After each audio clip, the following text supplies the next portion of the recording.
In the earliest hours of the world, when mountains were yet newborn and rivers merely whispered their intentions to the wind, a dragon stirred from his cavern. His scales, dull and mottled, blended with the jagged stones around him, making him almost invisible to the casual observer.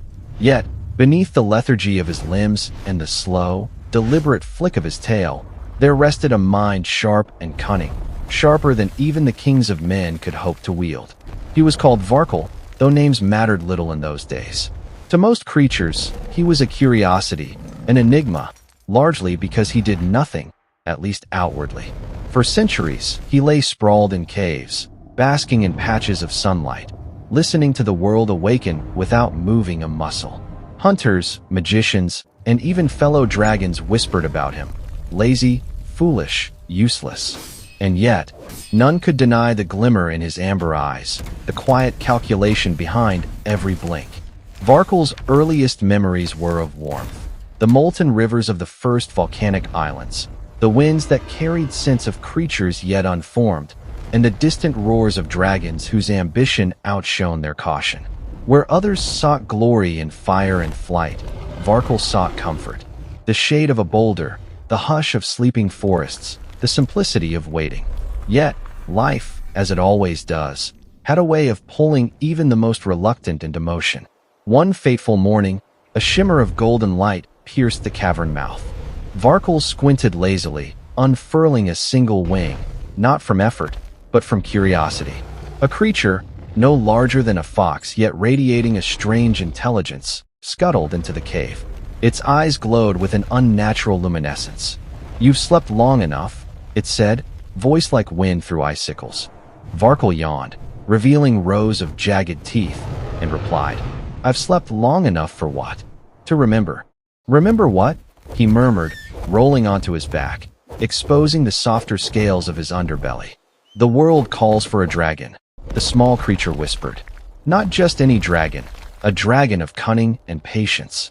A dragon whose mind can bend kingdoms and whose fire can burn truths as easily as wood." Varkle stretched again, lazily considering whether it was worth rising. The creature waited patiently, as if it had all the time in the world, a lesson Varkle knew well, for time had always been his closest companion. "Very well," he said finally, "but do not mistake patience for ambition. I am a dragon of leisure. I will move when I wish, not when the world demands." The creature nodded solemnly. "Then you are the one. You will see the rise and fall of kings. You will witness magic older than mountains. And you will find your purpose, even if the world believes you idle." With that, the creature vanished in a flicker of golden light, leaving Varkle alone once more. He lay in silence, digesting the words. It was then that he realized, even in his lethargy, the world had already begun weaving him into its grand tapestry. Kingdoms would rise, magicians would conjure spells of fire and shadow, and humans, fragile, fleeting creatures, would build towers that reached for the sky. And through it all, Varkle would endure, a silent observer, a lazy conspirator in the unfolding drama. For the first time in what felt like an eternity, Varkle stretched fully, lifting himself from the warm stone floor.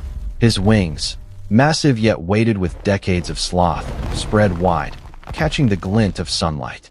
Perhaps, just perhaps, the world would find him more dangerous than it imagined. The lands beyond Varkle's cavern were young, raw, and untamed. Forests grew thick and wild, rivers carved valleys into the earth, and magic floated through the air like dust. Kingdoms were forming, small city-states ruled by ambitious kings who knew nothing of dragons. They built castles of stone, yet none strong enough to withstand true fire. Varkle watched from afar. To the humans, he was a myth. To the elves, a legend. And to the magicians, a problem waiting to awaken. Yet he remained idle. The dragon preferred observation. He studied armies, listening to the clamor of war drums, the cries of battle, the chant of incantations.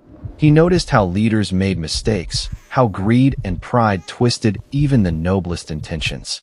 And slowly, lazily, he began to learn the intricacies of power, not through action, but through contemplation. Varkle's mind, so often dismissed as lazy, absorbed everything. Every spell he overheard, every sword maneuver, Every whisper of court intrigue became a thread in the web he spun silently within his cavern. Years passed, or what felt like years to a being whose life stretched far beyond mortal comprehension. Humans grew bold, elves arrogant, and the magician's towers reached higher into the clouds. And Varkle, still he waited, watching, until, one night, a fire not his own lit the sky. A dragon, fierce and proud, descended upon a fledgling kingdom, tearing apart walls and roofs with abandon. It was a lesson in chaos, in ambition without wisdom. Varkle stirred. Perhaps it was time for him to act, not out of duty, but curiosity. To see, to test, to engage with the world in a way he had avoided for millennia. And so, lazily, he unfurled his wings, stretched every sinew of muscle, and took flight for the first time in centuries, casting his shadow over the trembling lands below. He was no longer just a lazy observer. He was a dragon awake, cunning beyond reckoning, and hungry for the slow, deliberate play of the world around him. And so began the long, winding journey of Varkle, the dragon whose mind was sharper than swords, whose body was slow but calculated, and whose life would stretch across epics, kingdoms, and magic itself. The first kingdom Varkle encountered was Arinder, a city-state of stone towers and winding streets, cradled by mountains that seemed too young to bear such ambition. The humans there called themselves kings and heroes, though to Varkle, they were merely creatures of impulse and weakness. From the sky, he observed their armies drilling, their magicians chanting incantations that shimmered in the air like threads of fragile gold. He watched as knights practiced swordplay, their movements predictable, almost childish in their precision. A lazy smirk curled along his snout. Amateurs, he thought. All of them. Yet there was fascination. Every spell, every march, every whisper of power was a lesson for him. Varkle could have destroyed them in a heartbeat, his fire reducing towers to molten stone. But he did not. His strength was not to be wasted.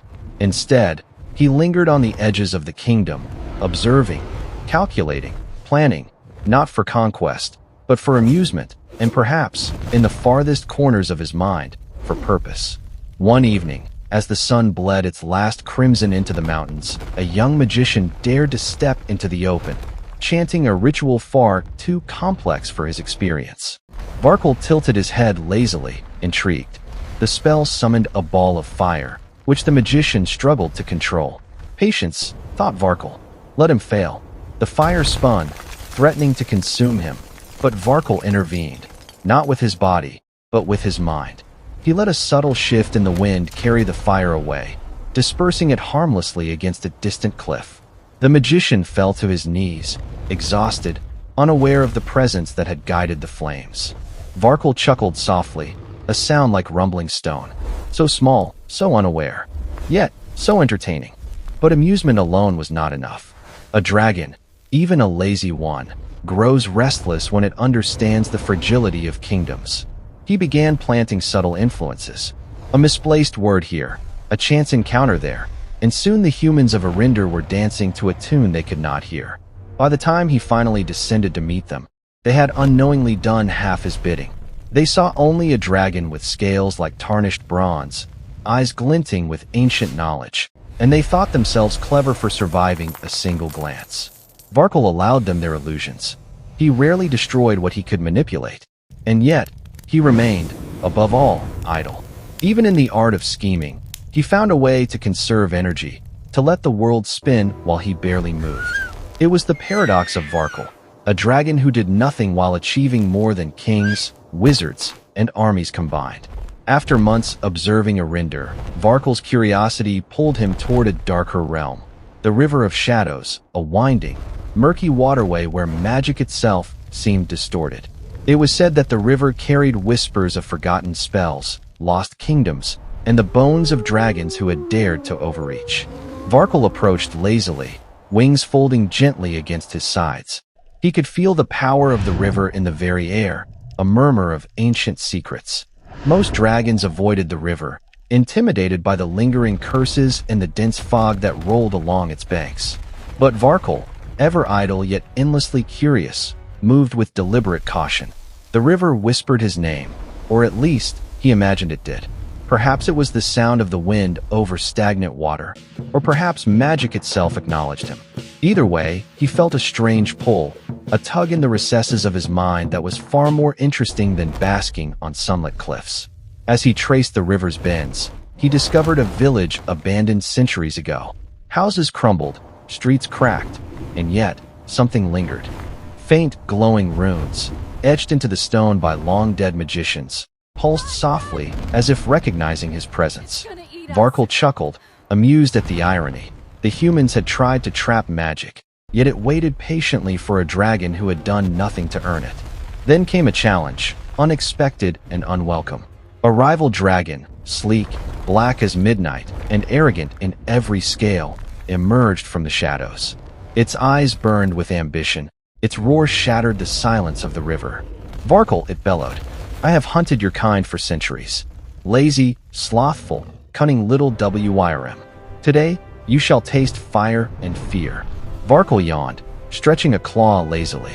"And yet here you are, wasting your energy screaming," he said. "I do hope you are at least clever enough to entertain me." The black dragon lunged. Varkle barely moved, allowing it to overshoot, its momentum carrying it past him. Then, with a single twist of muscle, he pinned it against a cliff, not with strength, but with leverage, using the terrain and its own arrogance. "You see," Varkle said softly, "even ambition can be lazy when guided poorly." The rival dragon, furious yet alive, slunk away, nursing pride and bruised scales. Varkle watched, amused, before continuing along the river. There were secrets to uncover, knowledge to absorb, kingdoms to observe, and magic to tease. For the first time in ages, Varkle felt the faintest thrill. Life was a puzzle, and even a lazy dragon could play it better than any king. Emberhold was a kingdom built on fire and stone, perched atop a volcano that smoked eternally. Its walls glimmered like molten metal, and its gates were reinforced with enchantments older than most dragons could name. To most, it was impregnable. To Varkle, it was interesting. He arrived at twilight, wings folded lazily as he circled above. From below, soldiers and magicians noticed him, their faces pale with fear. They had heard legends of dragons, of course, but nothing prepared them for the sheer indolence in his approach. Varkle's fire could have reduced Emberhold to ash in moments. Yet he did not. Instead, he waited, observing. From his vantage, he saw cracks in leadership, rivalries among magicians, and whispers of rebellion among the lower classes. He smiled inwardly. Humans are predictably foolish. The siege began not with fire, but with cunning. Varkle used the wind to carry whispers through the city, carrying false promises, half-truths, and rumors that spread like wildfire. Knights argued with magicians, magicians argued with kings.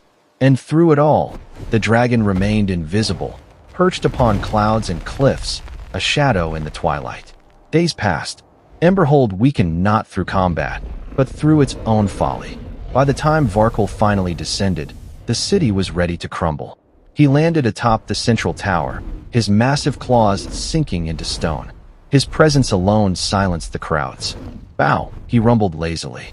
"Not because I demand it, but because your own chaos has made you weak enough to understand it." The king knelt, the magicians whispered, and the soldiers trembled. Varkle allowed them their pride, knowing that in time, they would serve him willingly, or not at all. For him, it was not conquest that mattered, but understanding. The city, the kingdom, the people, they were pieces of a puzzle, and he had learned to move them without lifting more than a claw. Varkle's journey soon took him beyond kingdoms and mountains, into the labyrinth of time, a place older than the first kings, and even older than some dragons. The labyrinth was a maze of shifting stones, floating platforms, and rivers that ran backward. Magic here was raw, untamed, and hungry. Dragons rarely ventured into the labyrinth. Many who tried were lost to time itself, aging centuries in a single heartbeat or trapped in illusions for millennia. Varkle, however, approached with his usual indolence, stepping carefully yet lazily, letting the labyrinth reveal its secrets to him without effort. The corridors whispered, testing him. Illusions of rival dragons, of kingdoms in flames, of humans begging for mercy, appeared at every turn. Most would have fled, terrified, or charge recklessly. But Varkle observed. Every illusion, every spell, every challenge was nothing more than information, data to be cataloged, stored, and understood. At the heart of the labyrinth, he discovered a pool of liquid silver. It was said that those who drank from it could glimpse the future, see paths untaken, and understand the movements of magic across the world. Varkle stared into the liquid lazily, barely moving his jaw as he sipped. Visions exploded before him. Kingdoms rising and falling, dragons battling, magicians weaving spells of unimaginable power, humans building towers that scraped the clouds. And amidst it all, he saw himself, not just as observer, but as a force capable of shaping events with minimal effort. The labyrinth had tested him, and, as always, Varkle had passed, not by brute strength, not by arrogance, but by patience, cunning, and the art of doing little while learning everything. Varkle emerged from the labyrinth of time a changed dragon, not in body, but in mind. The world was vast, kingdoms countless, and magic infinite. Yet he understood, finally, the power of a dragon who could see beyond ambition, beyond greed, beyond fleeting desires. He returned to Emberhold, not as a conqueror, but as a mentor, a shadow over the kingdoms, a force whose presence alone reshaped decisions. He guided wars with a word whispered on the wind, redirected rebellions with a mere glance, and taught young dragons the art of patience. Yet, laziness never left him. Even as he influenced empires, he still lounged atop cliffs, basked in sunlight, and observed rivers slowly carving valleys. He had learned that true power did not require constant action. It required understanding, patience, and timing. And so, Varkle's legend grew. Not as a fearsome tyrant, not as a mindless destroyer, but as a dragon who had mastered the slow art of influence. Kingdoms flourished or fell at his discretion, magic bent subtly to his will, and dragons of every generation learned from his cunning ways. Varkle, the lazy yet brilliant dragon, had found his purpose. The world would continue to churn, kingdoms would rise and fall, and humans would believe they controlled their fate. But the dragon, patient and calculating, would always be there, watching, learning, and shaping the course of history with minimal effort and maximum impact. And so began the era of Varkle, the dragon of 2 million years, whose mind was sharper than swords, whose patience was deeper than oceans, and whose life journey became legend whispered across kingdoms and generations.